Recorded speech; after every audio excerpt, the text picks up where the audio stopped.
Bienvenidos a El Debate, un espacio de escrutinio intelectual y contraste de perspectivas sobre el material que nos ocupa hoy. Y bueno, hoy tenemos un análisis táctico súper interesante sobre el reciente torneo de la FIFA Series. Sí, específicamente el partido del 31 de marzo de 2026. Exacto, ese choque entre Camerún y China, allá en el IME Park de Melbourne, donde Camerún se llevó una victoria de 2-0. Imagínate esto. Preparas una muralla defensiva durante meses, diseñas una línea de 5 hombres que en el papel debería ser impenetrable. Claro. Te paras en el campo, suena el silbato y apenas a los 3 minutos un chico de 22 años te derrumba todo el teatro por completo. Vaya, es que visualmente te deja una impresión fuertísima. Ves ese gol tempranero y la narrativa pues se escribe sola. Pero cuando empezamos a desmenuzar las métricas de rendimiento y los reportes tácticos de esa noche, el panorama cambia drásticamente. Bastante. Lo que parecía una obra de arte individual empieza a verse como la crónica de un desastre táctico anunciado. Totalmente. Lo que nos lleva directo a la médula de nuestra discusión de hoy. ¿Fue el resultado y el desarrollo de este partido dictado por la explosión individual? ¿Por este, digamos, instinto depredador de Carl Eta Young? O por el contrario, estamos hablando de la consecuencia inevitable de un colapso sistémico en la rígida línea de 5 de China. Exactamente. Y yo me posiciono claramente de un lado.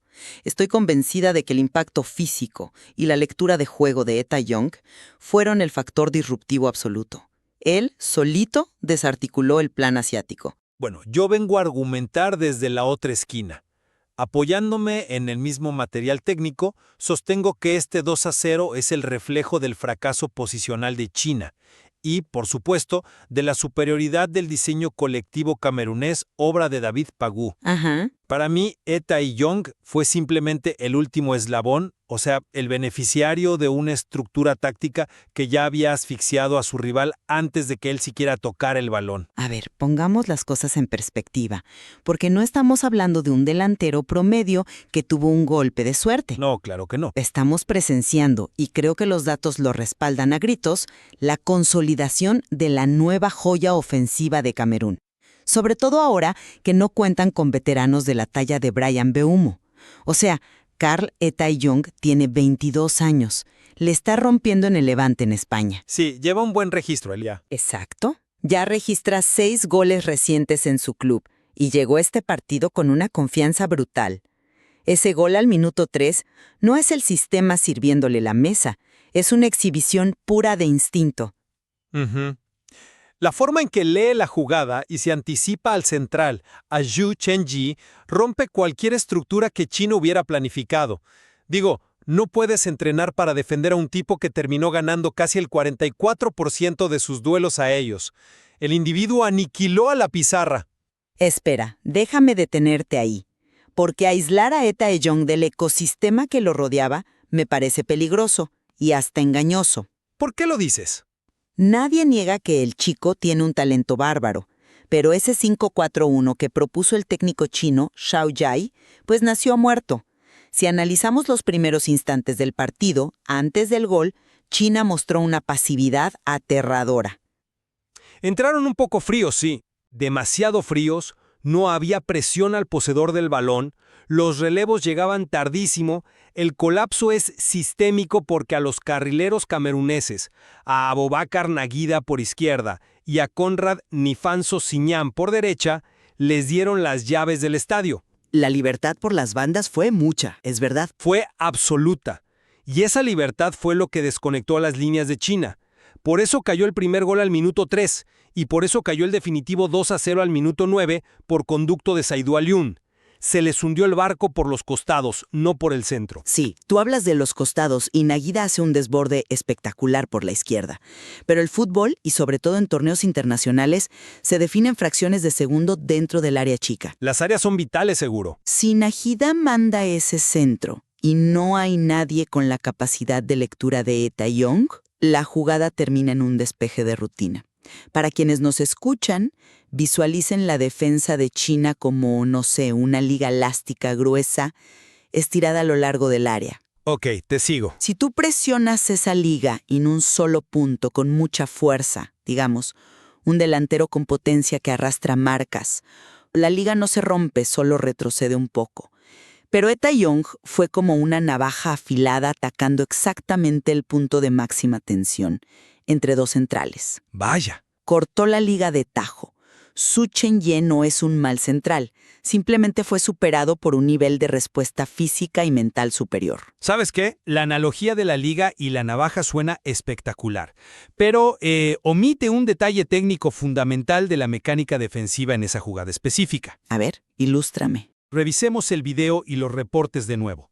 Antes de que tu navaja rozara siquiera el balón, los extremos de la liga ya estaban completamente sueltos. Nagida supera a su marcador, a Getao Hu, casi caminando.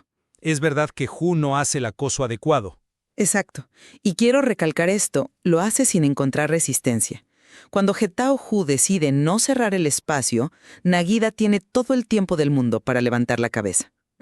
Y cuando metes ese emprorrazo, vemos una falta de comunicación flagrante en la saga de China. Yusup Umidichan, Liu Hafan y el propio Chu Chen-Ye estaban pésimamente perfilados. Tenían los hombros hacia su portería. Así es, estaban de cara a Zhang Yunlin en lugar de estar de perfil para ver el balón y al atacante simultáneamente. El gol no es magia inatajable de Eyong, es el síntoma de una línea defensiva que no supo si achicar hacia adelante o hundirse en su propia área. Difiere un poco ahí. No me puedes decir que fue un simple fallo de lectura espacial, como si cualquier delantero suplente hubiera metido ese gol. Bueno, quizás un delantero con buen oficio sí. Es que el reporte táctico destaca específicamente la ejecución. Eta Young ataca el primer poste a una velocidad altísima, conecta con la pierna derecha y la envía exactamente al lado derecho del portero. Esa es una ejecución técnica de élite bajo presión. Técnicamente fue pulcro, te lo concedo. Pero mira, vayamos más allá del minuto 3. Hablemos de la geometría del partido. David Pagó plantea un 3-4-2-1 dinámico y China responde con ese 5-4-1 estático. Las métricas físicas de Young son las que condicionan todo este duelo de pizarras. ¿Y qué provocó eso, según tú? Provocó un dominio. China vio a este monstruo aéreo, consciente de su capacidad para ganar ese 43.4% de duelos, e intentó colapsar sus líneas hacia adentro para proteger los pasillos interiores. Ajá. Al concentrar tanta densidad defensiva en el centro solo para frenarlo a él, China liberó automáticamente las bandas. Fue Young quien forzó el error estructural. Su simple presencia atraía a 3 defensores a la vez.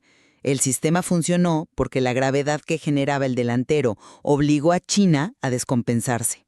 Entiendo tu punto, pero lo veo desde una óptica completamente distinta.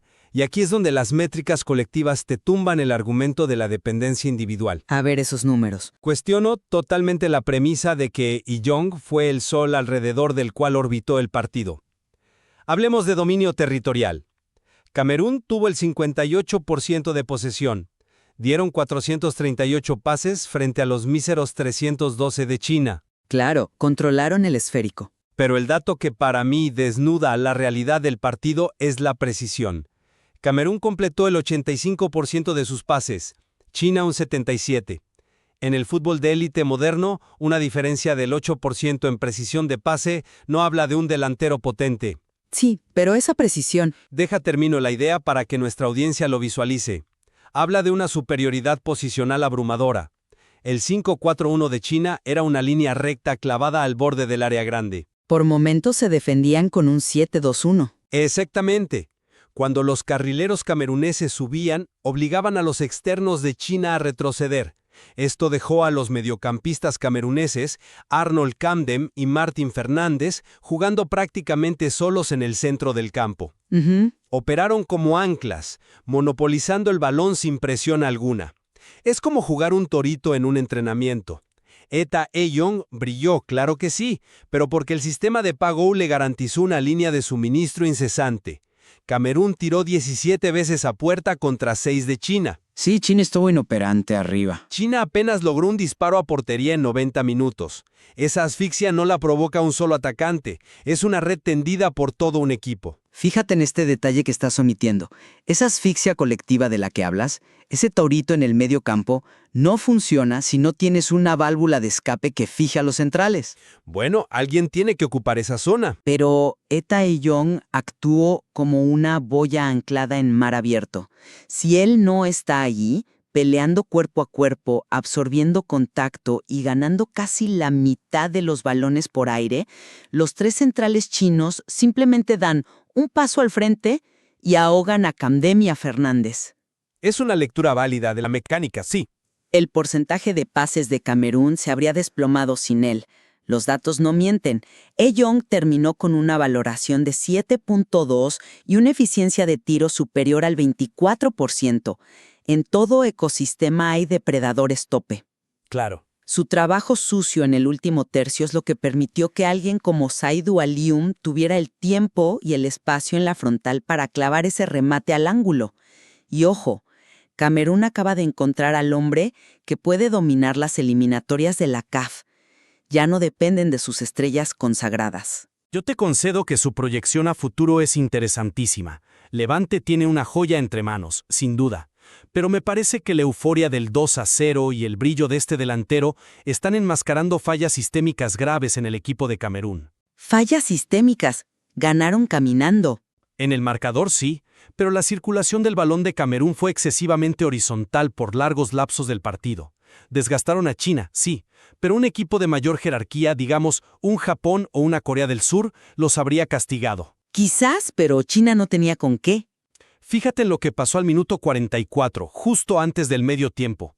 Hay un cobro de esquina de Wang Shanwan. El lateral chino, Yang Shi, se levanta completamente solo en el área chica y mete un cabezazo durísimo que pasó rozando el poste derecho de Simon Gangapanduen. Uf, sí, ese estuvo cerca. Cerquísima. Esa sola acción nos dice muchísimo. Desnuda que Camerún sigue siendo increíblemente vulnerable en la marca zonal durante el juego aéreo defensivo. Si ese balón entra, nos vamos 2-1 al vestidor y la narrativa de que Tae-yong los destrozó anímicamente se viene abajo. Jugaron con fuego. Es justo señalar ese cabezazo de Yang Shi. Es innegable.